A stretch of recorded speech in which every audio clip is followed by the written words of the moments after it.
الإرادة الشعبية.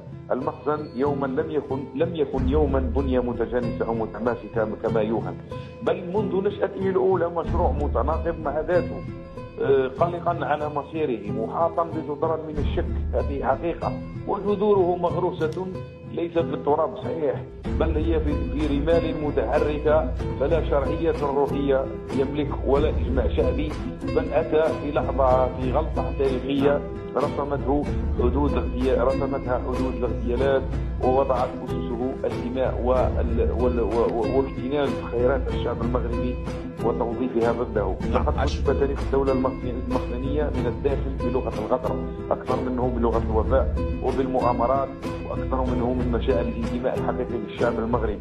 فالنظام الذي يربي أبنائه على الخوف، خلينا نقول الحقيقة أخي علي، النظام المغربي النظام المخزني زرع في أنفس أبنائه الخوف منذ الصغر، فلا هو لا ينتظر منهم إلا الطاعة، ويتوقع منهم الاندماج الكلي في الخيانة،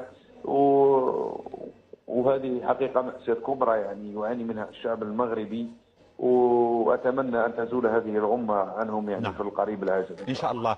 الكاتب والصحفي علاء الدين مقورة، شكرا جزيلا لك على هذه التوضيحات.